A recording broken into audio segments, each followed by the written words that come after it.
There we go. Okay. Yeah. Hello, everybody, and now I'm holding it like this.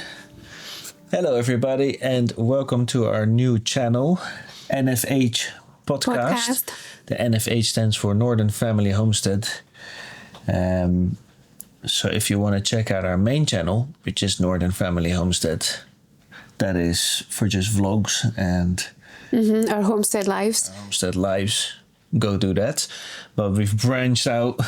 We've created this channel and we've created NFH Freedom as well, where we're going to explore a bit more with Discussions on... the philosophical and practical side of gaining freedom. But for now, this is going to be our podcast channel. And today we wanted to introduce ourselves and talk about our origin story and where we come from and how we got here. So do you want to start with yourself? Sure, I can start. So my name is Caroline. I'm originally from Scotland. I moved to Luxembourg in 2006. And I worked in finance after doing some studies in accounting. In 2007, I met this guy. In 2008, we bought an apartment together in Luxembourg. Well, then let me stop you there, because then I'll tell my story up to 2008. Okay. And then we'll merge. Right. Yeah, so my name is Vincent, and I was born in Holland, in The Hague. And when I was 13, me and my parents moved to Luxembourg, where my father got a job. And there I was in the European school until I was 18. Then I did a little stint in the UK, where I studied. Not so much. And came back to Luxembourg and started working. Worked my way up into finance. And there I did, I think, 15 years or something. I mean, must have been around just before the time I met you, 2007, I think. Yeah. I made up into finance. Yep. Poof. That's a long time. Yeah. Because I did a lot of things in between, but... And then we met when I started working in finance. Yes. Soon after, apparently. We bought an apartment together when we were very young. Yes, we hadn't been together for very long. But it seems that we just knew we were meant to be together. Well, it was the right time to do it because Yes, it was. We did it just before the crisis hit. So after that, the banks were not so friendly with giving out loans. No, that's right. We got a 100% mortgage, no down payment. There was a lot of capital you needed after that. Yes. Initial capital from your own money. And we didn't need that. No, so, we didn't have that. Other good thing was that we bought quite early and the prices just kept on going up. Yeah, in Luxembourg, there was a huge boom in the real estate prices. Never-ending boom, yes, it seems. Still going, I think. Always need space needed and demand because it's a little tax haven, or used to be a tax haven. I don't know how much of a tax haven it is anymore, but certainly is for companies still. A lot of companies will put their main offices there. Yeah. And the laws are a little bit funny that I think you don't even need many people working in an office for you to have your head office. So Google can have their head office in Luxembourg and only few people working there, and it's really not doing anything. So a lot of companies, Amazon, the big ones are registered there. Yeah. But, Amazon did have a huge office there. They did have a lot of employees. Yeah. But it's mainly financial center of Europe, and although London could be the financial center as well. Yeah. And so for the rest, Luxembourg is not known for anything really, except for that. Beautiful little country. It is a very beautiful place, yeah. Wonderful nature, and a bit rocky, hilly. Yes, the city is built on a massive rock. A plateau. Which from, I was going to say ancient times, but let's say like medieval times, castle days. Yes, war. Yeah, the Dutch were involved, and others, and I don't know. It's a It's small. Bloodlines run through there. Yes, yeah. It's tiny. Yeah, you can drive from one side to the other side, from Belgium to Germany in, I'd say, an hour. Probably. Yeah, sounds about right. And then you've in the middle you've passed the capital, which is also called Luxembourg, Luxembourg City. Yeah. But yeah, beautiful place to live. Very beautiful place. Absolutely stunning place to work. You know, you could Very international. Yeah, and exactly. One of the most international places you can be in the world. So it was a good time until we just started to get bored with chasing the high life and the stress of working in finance. It was very stressful. Yeah. Yeah, there's a lot of competition, and you've got to perform, do your best, get the job done, work long hours. And that was really not who we are. No, especially not working for what felt like was a little bit of a pointless outlook to that. You're working for somebody else somewhere that you don't really know. You're making them very rich. You yourself are maybe not getting so rich. Sure, you're making decent money, absolutely, but you know, you're then also supposed to spend that on a nice car and a nice suit and shoes and whatnot. And you know, the apartments like we're talking about are extremely expensive. Yeah. So it's just that we got lucky, but rental prices are insane. Yeah, extortionate.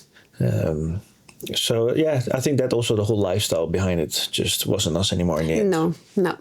So we wanted to move on and be our own boss. Yeah. Decide what we would do with our lives, and not wake up to an alarm clock just to go to an office and be told what to do all day. Yeah.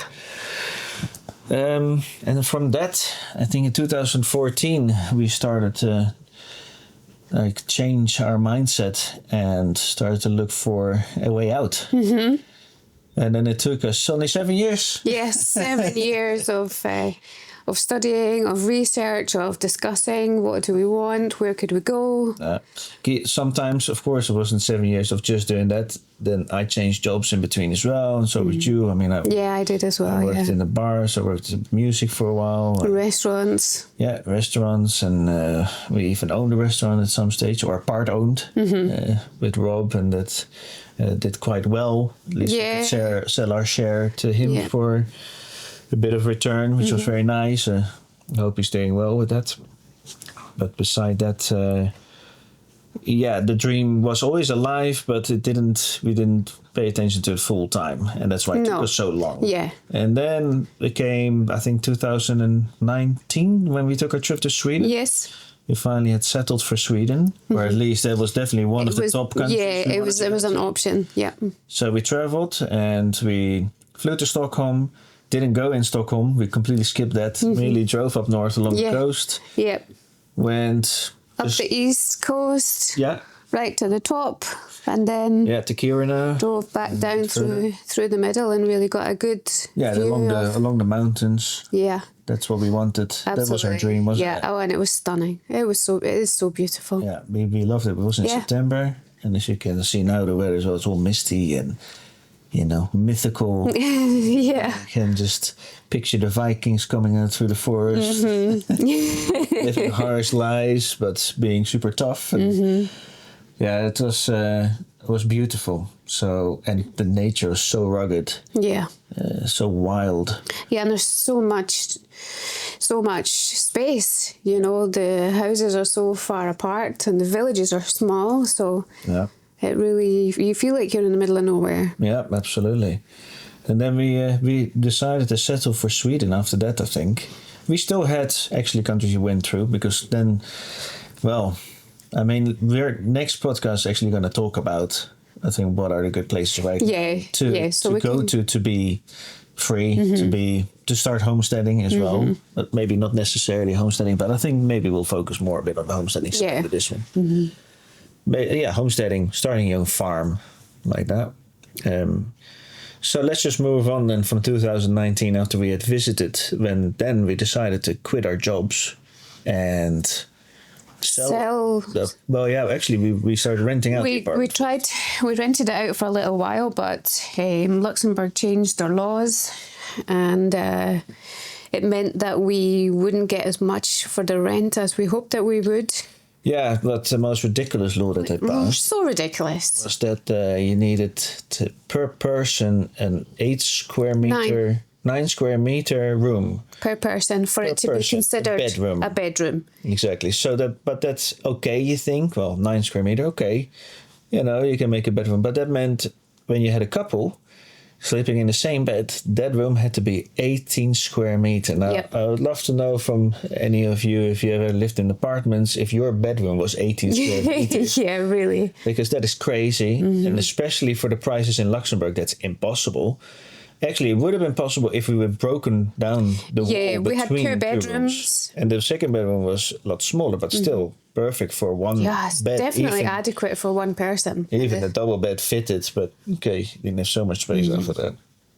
But that was our study before we Yeah. rented it out. And when we rented it out, it was two people that moved in, and they started making problems with that.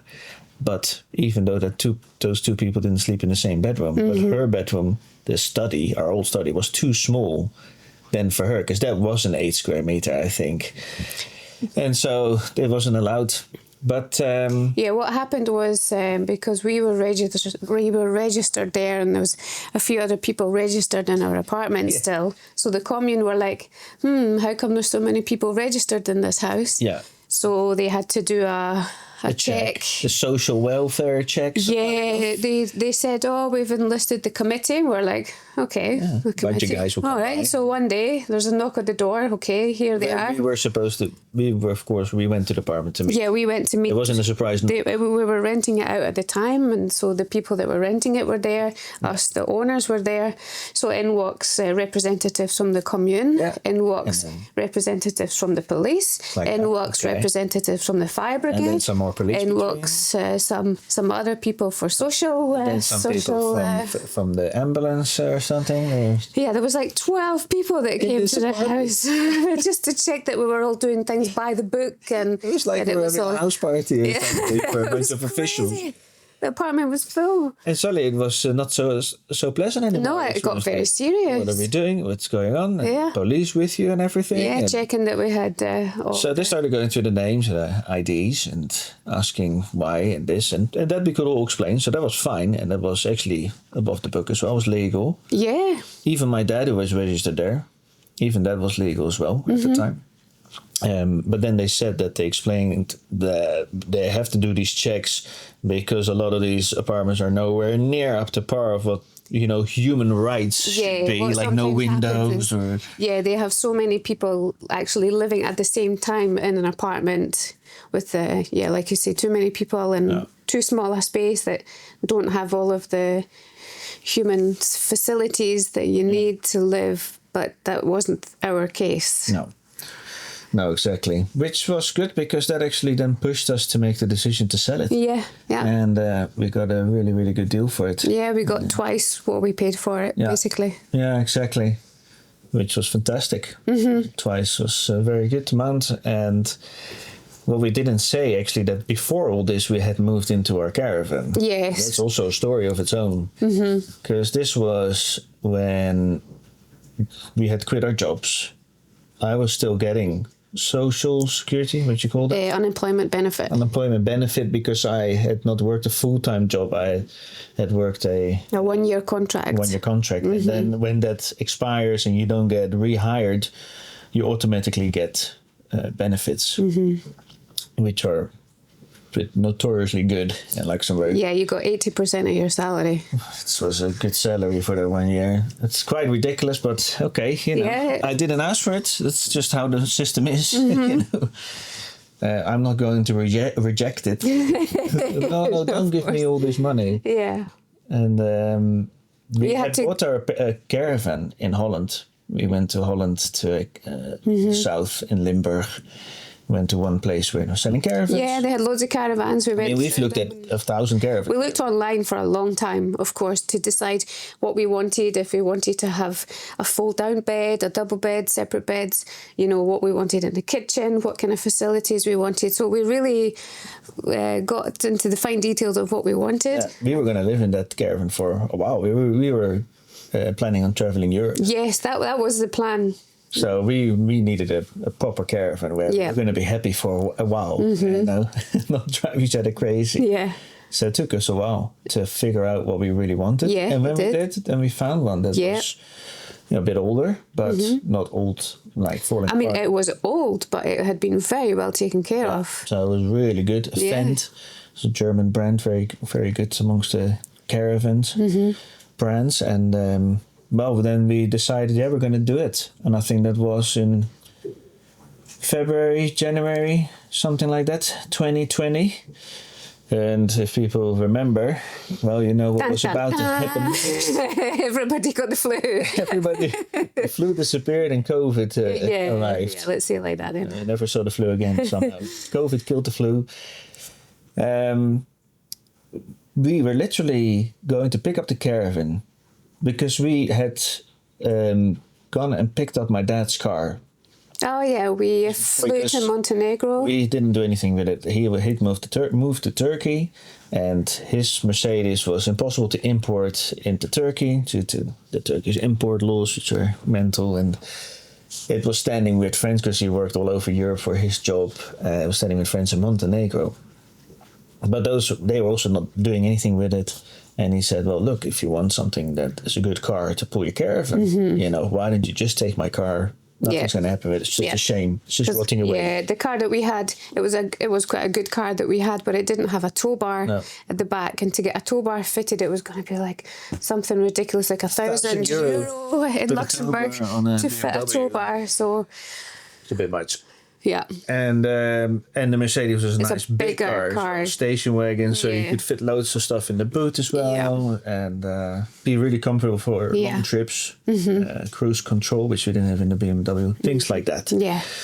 So we flew to Paris, first from Luxembourg to Paris, and there already people were walking around with masks. Yeah, at the airport, like what's going on there? They're doing with masks everywhere, you know. It started looking a little bit weird, like these people afraid of something or what's going on. Then we flew from Paris, I think, straight to Montenegro, right? Yeah.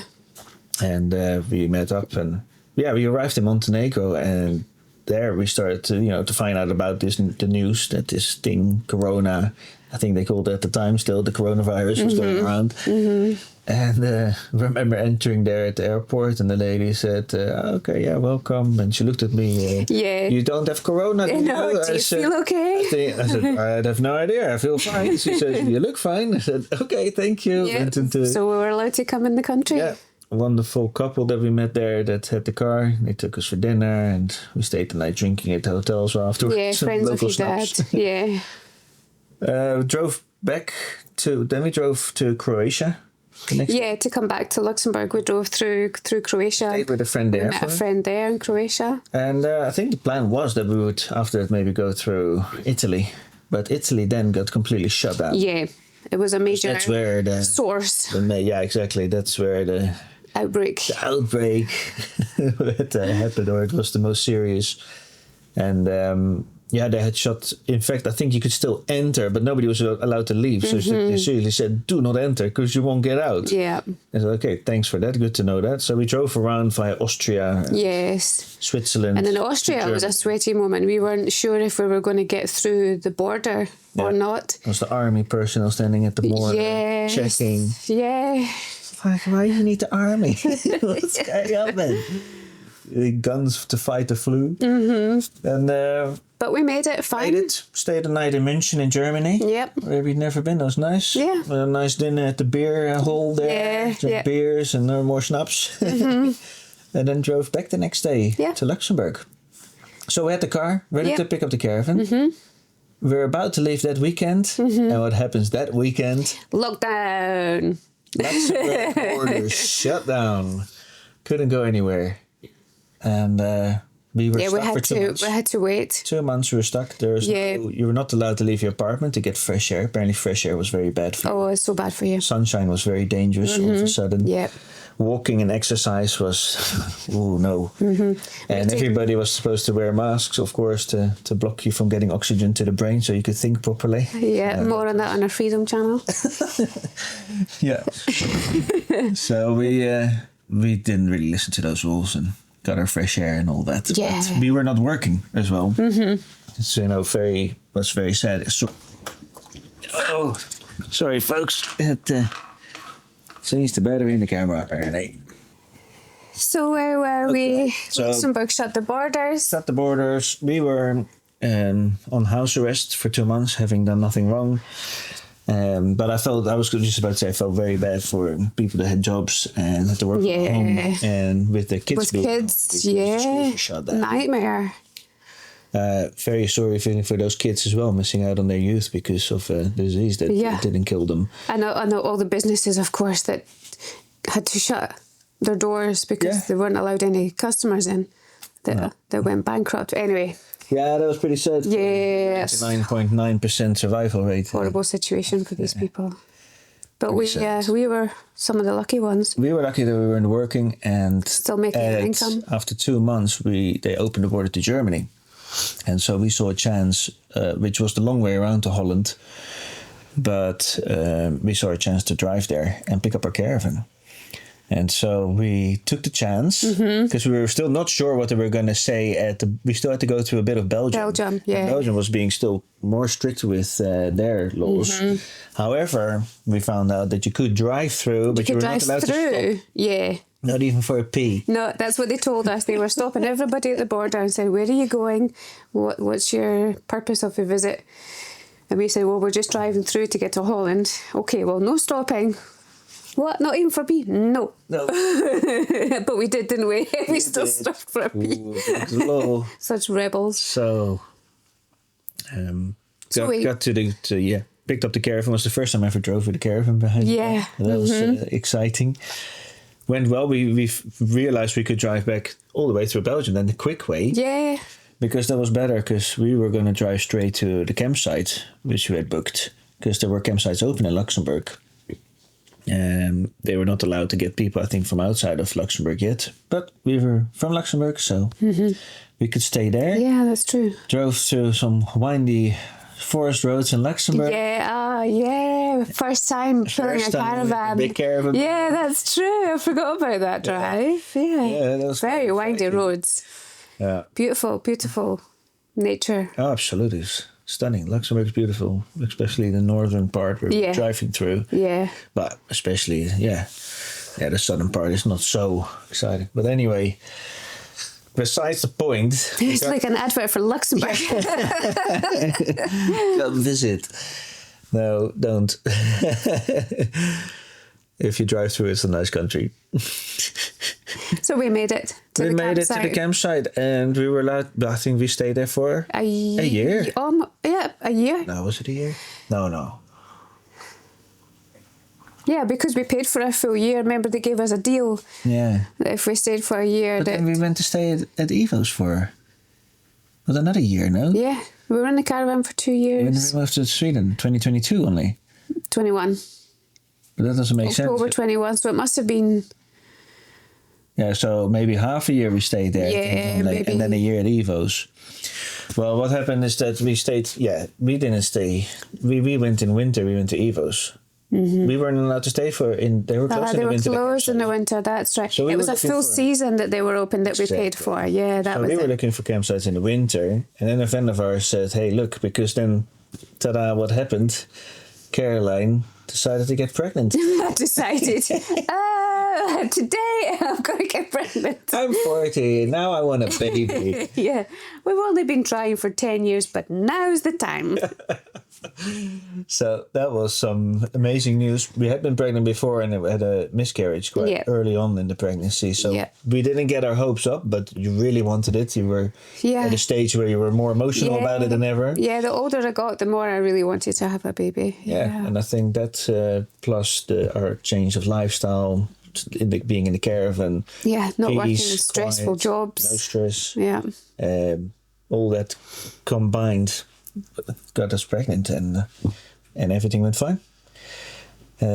We were then going to, a friend came and said, well, look, in the winter, if you want, they had bought a place across the border in Germany, a bit like also, in the middle of the forest, no neighbors, end of the road, place really nicely hidden. So if you want a quiet pregnancy, maybe we could sort something out. So I said, that sounds amazing. He happened to be Swedish as well, so learned a lot about Sweden while we stayed there. Yeah, and we helped them out as well on their land. Yeah, take care of their plants and trees and landscaping and exactly the things. And yeah, that was a pretty cool time. Yeah, we learned quite a lot as well at that. And then came, of course, your, delivery, where you had to be, you worked through the night in the caravan. Yeah, I had contractions all through the night. Yeah, and we were about 50-minute drives from the hospital. Mm-hmm.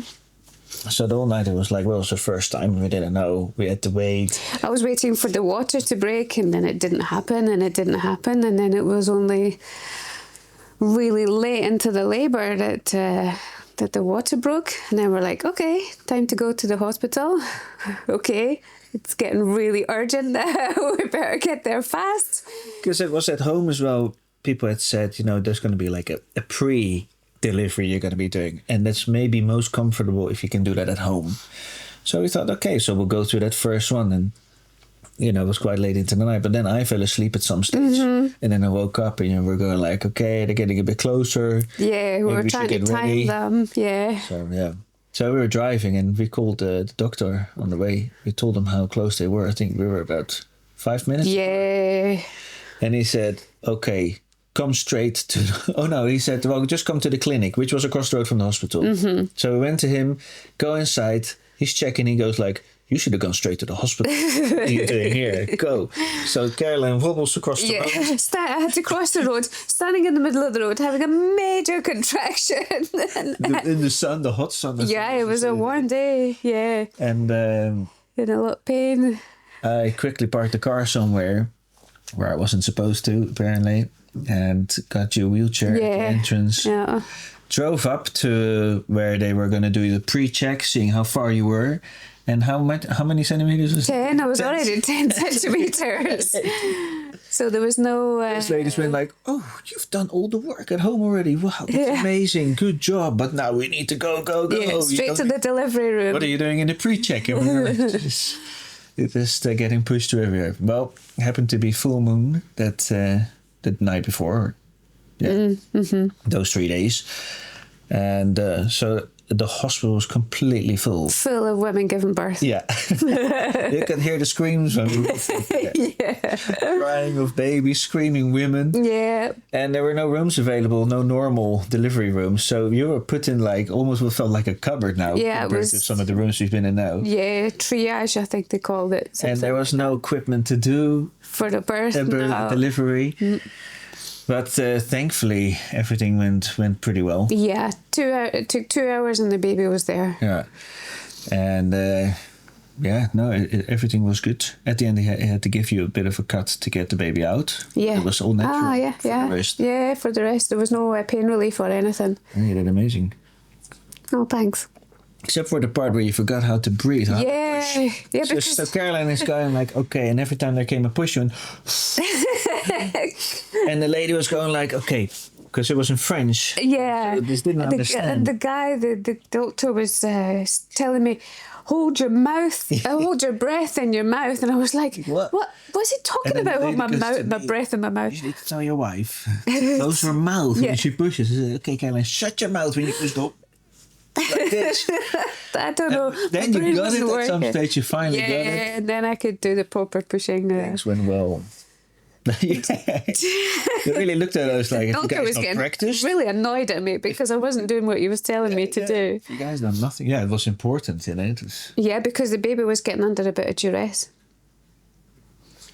So there we were. Anyway, so a baby in a caravan. After that, and we stayed with our friends for quite a while until she was 6 months. Yeah, we stayed after the birth. Yeah. A few days before the 6 months, we had decided that we had enough. Yeah. But not enough so much necessarily for where we were, but that we were starting to realize we were just procrastinating. Yeah, we wanted our own place because we've been staying with our friends for a while and using their bathroom and stuff like that. So yeah, it was time to go. And it was at that time October 2021. And we were starting to look at the news because borders were getting closed and opened, and at random times when one country decided, oh, now we have more cases or no case or whatever. And we saw this window of where suddenly all the borders seemed to be open without any checks, tests and whatnot, where we could drive straight from Luxembourg to Sweden. Yeah. So our dream of traveling Europe was dead. in the water, Yes. because you just didn't know You where just you were didn't going to know, get stuck yeah. or where you could go. Yeah. So we just went straight there instead of traveling around. Yeah, and so that's what we did. And wow, I mean, I had no regrets about that. No, it was one of the most fun trips I had, pulling a caravan with a 6-month-old baby and a cat Yeah. in the car. Yeah, the cat as well. It's amazing. You did well. We were so nervous about the baby and the cat. Yeah. And the only people we should have been worried about Yeah, was us. we were a bit of a mess, but the cat and the baby were fine. Yeah, they were just going with the flow. And it was nice that we had the caravan, because we could just stop somewhere and then we could take the cat and we could put him in the caravan where he could then roam around free and do his pee-pee and his poo-poo and then the cat litter. And the baby, we could stop. We had gas, so we could cook or whatever we wanted. And great trip. I think we raced to Sweden, and in Sweden it took us 3 days to get to the north. Yeah. Where we had decided to take the most northern campsite that was open in the winter, and that was in Storuman. And that's how we get to Storuman, just by chance. Not we knew the area that we wanted to be, so we did look in the west of Sweden, close to the mountains. 'Cause that's where we wanted to be. Yeah. But that it was Storuman, that was by chance. And from there, well, I think you can check our homesteading channel if you want to see how we're doing over there. That's how we ended up with the place in Storuman. No? Or should we talk about our stay at the Well, I campsite as mean, like, just to put it into a nutshell, we were planning on staying on the campsite for quite a few months. Throughout But the winter, yeah. as we got Because we arrived in October. end of October, but as we got deeper and deeper into winter, we realised that, well, the caravan wasn't really built for northern Swedish winters. We had ice on the inside of the windows. Yeah, even though I had installed 2 extra electric heatings. Yeah, underfloor heating. We had gas heating, electric heating. But at some stage when it was -20 every night, and even below, And below, there was just ice in some parts of the caravan inside that would not go away. the liquids in the cupboards were freezing. Our beers were freezing, and our darling little Amber, she would not sleep with her hands under the covers, and she wouldn't keep the gloves on, so she was getting cold at night. So that was the most worry. we decided, look, we like it here. Let's, we looked at what houses were available. We wanted to stay somewhere a bit more permanent. Yeah. And the house prices are so cheap, then it was like a no-brainer. Yeah.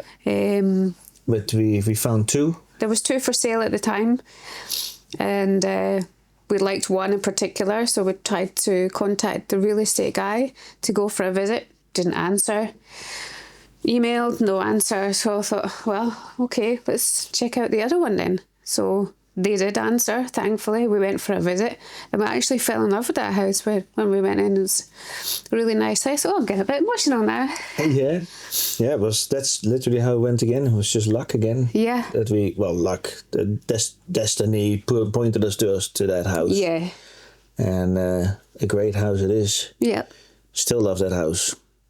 But it was in Storuman. It's still in a town. Yes. Even though it's a town with just over 2,000 people, it's still a town, and it was not the dream, final dream. The dream was to be in the middle of nowhere, really, in the forest somewhere, with no neighbors at all, nobody that could ruin your day or start making noise when you didn't want to, and that you could do what you wanted as well, without anybody complaining about that.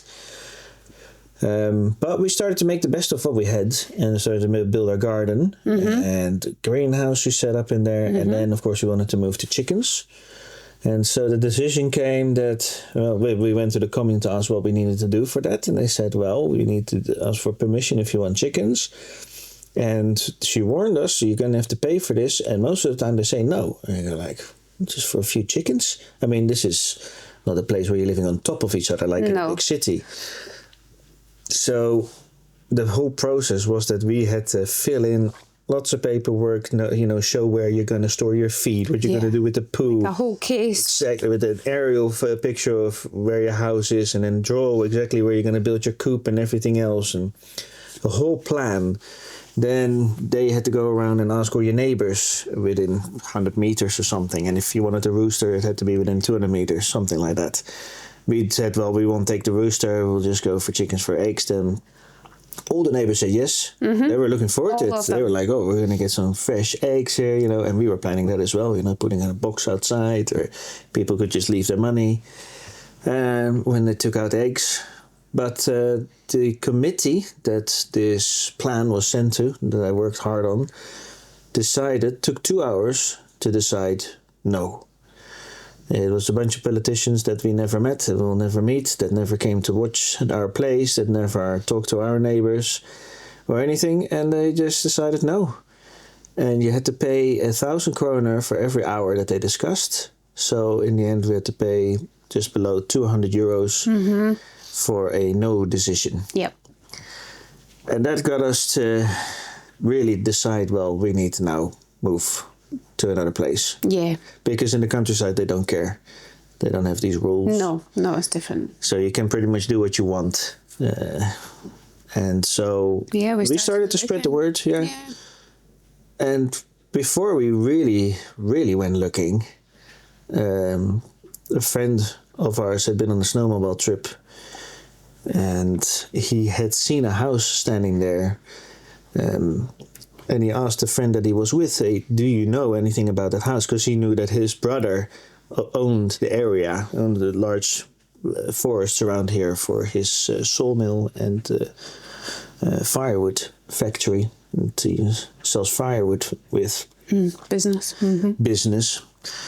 And the guy said, well, actually, I think it's for sale. And my brother's helping these people sell it. So we could maybe talk. He said, because I know a couple that might be interested and is looking for something. So before summer had started, when we were planning on leaving notes in letterboxes all around the area, hoping that somebody would call us back and say, like, yes, I don't want this old place in the middle of nowhere, take it. It was in April already that he called us and said, oh, I might have found something for you. Yeah. But talk to the guy and see if it's interesting. Have a look at it first. Yeah. So we were so excited. And we got here in April when there was still a huge amount of snow. Yeah, it was over 1 meter of snow still. Yeah, had to park the car at the road, to walk through the snow. Yeah, we had to put on snowshoes and skis just to get to the house. Just to get to the house. And the guy, Thomas, was waiting on a snowmobile. So he jumped up and down with a snowmobile. Oh, yeah. Saw the house, great condition, and we really went for it. Because again, it's the Sweden prices were just so cheap for what you get. And the couple that we bought it from, actually, now she's in her 70s, I think, but she lives in the south. And Sweden is a huge country, very long country, so it takes her about 12 hours to come and drive up here. And they said, well, in our age, we just can't take care of that place anymore. And but she was afraid it would never get sold, and that this place would just rot away. And there we were, and said, no, we'll take it. Yeah. And we're super happy. She was super happy that somebody wanted to buy it, and we actually live here and do something with it, rather than just have like a holiday home where somebody just comes every now and again. Yeah, that's what Thomas wanted as well, because he owns the land around, and he also said, I will help you sell it if I can kind of decide who comes and buys it. And so we had to pass his test as well to make sure we were eligible. Yeah, we passed with flying colours. Yeah, and we've been happy ever since here. Yes. And now we've got chickens, we've got a very big greenhouse, and we've got some sheep. Yeah. And we've got solar panels and a whole off-grid system. Exactly. Moving our way to be as self-sufficient as possible, which is it's tough going. It is. It takes a long time to set up. Okay. There is one camera gone. Okay. Yeah, no, that takes a while to set up, and especially up north here, of course, the seasons are short. Your summer is when you need to do everything, most things, and you only have a short period for that. And we had no expertise. Like almost zero. Almost. I mean, we had a lot. We prepped for a while reading books, and I've been always quite handy, but I haven't really done much with that. But I knew that once we get started, we pick up things quickly. Yeah. I don't have two left hands. No. And it has shown, because everything we've done has turned out all right. Yeah. With a lot of mistakes on the way, Yeah, but I'll get there. Yeah, absolutely. And I think anybody could do that. Mm-hmm. Not just you don't. So a lot of people say they have two left hands, and I never really believe it. Of course, I understand that some people are maybe better at certain things than others. But I think if you really want to do it, yes, and you have the stamina to keep going, and not give up. A lot of it is common sense as well. When you're building something, you've just got to think logically about it. And then the chicken coop, you made that out of an old open garage, and we've changed a lot with the feeding tubes and stuff like that, but the main structure itself is absolutely sound, and we designed it in such a way that we're still really happy with the layout. It's great. It's really happy with it. It's worked out perfectly. Yeah, it's really good, but it took me ages to figure it out. You'd spent a long time thinking about it. Like if I was a pro and would have known what I was doing, I would have built it in 2 days. But it took me a month to do the whole thing, So that's the difference. Yeah. In the beginning, but that was my first build. Yeah. And then from there on, we're going to take it to the next level. And, the builds every time will become bigger. And better. And I hope so. Because we'll end up being a house extension, and that better be a good proper build. Yes. Yeah. So here we are. This is us. The origin story of Modern Family Homestead. All the way from the beginning. Yeah, exactly. The plan is to get more self-sufficient and have to do as little as possible with... not have to... That's the wrong way of saying it, but that we don't need a supermarket. To rely on outside sources to survive. Yeah, exactly. Yeah. So this podcast channel now that we're introducing is going to be us discussing different topics every time. Sometimes about mostly about homesteading, right? I don't think so, actually. No. Well, no, I think this is what our life is. Yeah. So I don't know if it's necessarily homesteading, but it will have homesteading includes so many things. Yes. So we're talking about, I'd say, what we've been doing here, anything that's interesting that's happened in that week. Mm-hmm. But we'll also be talking about anything that's been happening in the news that is of interest, maybe about global events as well. We'll certainly be talking about that because that is of interest to us. Regarding investing and things like that as well. So, it's quite a wide range of topics that we're going to be talking about with a little homesteading angle in between, for sure. That's, of course, we're going to be talking about that. But that, like I say, includes farming, includes laws, includes, electricity. Yeah, gardening, off-grid, family, kids. Yeah. Exactly. Building, so it's a very wide plumbing, mechanical, and so on and so forth. Welding, yeah.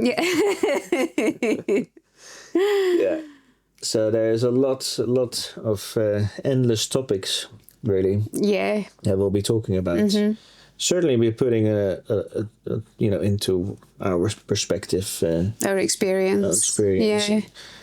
And that's all we can say about that. If people are interested in that and seeing our opinion on the world and world events, then this is a nice place to be. And of course, talk about our experience, and especially we'll go into more deep dives in what has been happening here and what we've learned. Yeah, in this cold climate up here in the north of Sweden. Yeah, that's our hook. Is it possible? Can you do it? Stay tuned. Stay tuned.